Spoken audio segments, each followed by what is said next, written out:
और मैं पूरा साल सोचती रही कि मैं अपने आंसर सिर्फ लिख कर आती हूँ तो मुझे मार्क्स क्यों नहीं मिलते। Hi everyone, welcome to my channel, this is me Nishika.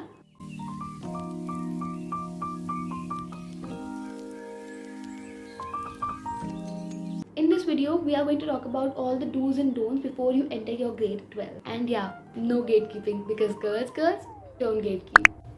Also, I was the head girl of my school, so yes, you can rely on me for that. First and the foremost thing, you classify your subjects as most important and important. Most important में वो आ जाएंगे जिन्हें daily consistency, daily attention की ज़रूरत है। For example economics and accountancy, being a commerce student daily consistency की need है। And important subjects में वो आ जाते हैं जैसे कि इंग्लिश बीएसटी हम करते ज़रूर हैं, लेकिन वीक में अगर 1 या 2 दिन किया जाए तो वो चलता है। अब इससे होगा क्या, इससे ये होगा कि दिमाग में एक क्लैरिटी आ जाएगी कि अकाउंटेंसी और इकोनॉमिक्स को डेली का 1 और 2 घंटा देना ही ज़रूरी है, देना है आफ्टर स्कूल आवर्स। वहीं पर इंग्लिश और बीएसटी को वीक के 2 दिन देने ज़रूरी हैं। ऑल्टरनेटिव डेज पर भी दे सकते हो, कंसेक्यूटिव डेज पर भी दे सकते हो, वो आपके स्टडी स्केड्यूल पर डिपेंड करता है। Being weak at some subject doesn't mean कि आप उसे इग्नोर करो, डेली ना पढ़ो।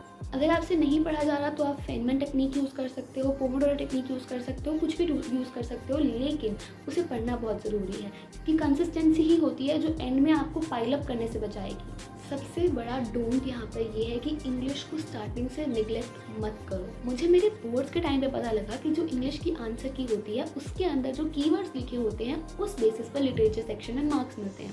और मैं पूरा साल सोचती रही कि मैं अपने आंसर सिर्फ लिख कर आती हूँ तो मुझे मार्क्स क्यों नहीं मिलते। ग्रामर और स्पेलिंग में हम कितने भी अच्छे हो जाएं, हम तब भी मार्क्स से रह जाते हैं। क्यों? क्योंकि हमें कीवर्ड्स नहीं याद होते। Now hear me out on this. English में हम हमेशा मार्क्स स्कोर करने से क्यों रह जाते हैं? क्योंकि हमें कीवर्ड्स नहीं याद होते। इसकी एक प्रो टिप देती हूँ। बेड टाइम रीडिंग के लिए अपनी लिटरेचर की बुक उठा लो, कोई भी बुक, फ्लेमिंगो या फिर विस्तास, और उसे डेली नाइट को रीड करते हुए उसके अंदर कीवर्ड्स अंडरलाइन करो। जब आप खुद से अंडरलाइन करोगे ना तो वो आपको खुद से याद रह जाएंगे। इन फ्यूचर उसे 1 टाइम रीड करने से ही आपको वो चीज़ें याद हो जाएंगी and you are sorted for your literature section. Now I have a pro tip for economics and BST students. अपने खुद के हैंड रिटन नोट्स बनाना शुरू कर दो।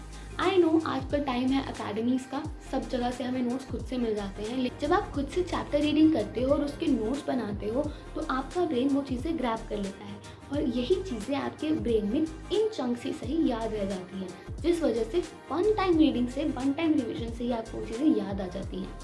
देखो, अच्छे बच्चे रह जाते हैं मार्क्स स्कोर करने में। क्यों? क्योंकि उन्हें आंसर लिखना नहीं आता। So all you need to know is that how to write clear, concise, perfect and pleasing answers. Now I have a pro tip for this. मैं स्टार्टिंग में बहुत स्ट्रगल करती थी आंसर लिखने में, ऐसे कि 5 में से 3 नंबर मिले। इसीलिए हर चैप्टर के कंप्लीट होने के बाद अपनी टीचर को एक वेल स्ट्रक्चर्ड आंसर्स का टेस्ट दो। इससे आपको प्रैक्टिस भी हो जाएगी और आंसर्स मेमोराइज भी हो जाएंगे। So this was it for my today's video. Subscribe to my channel for more such content.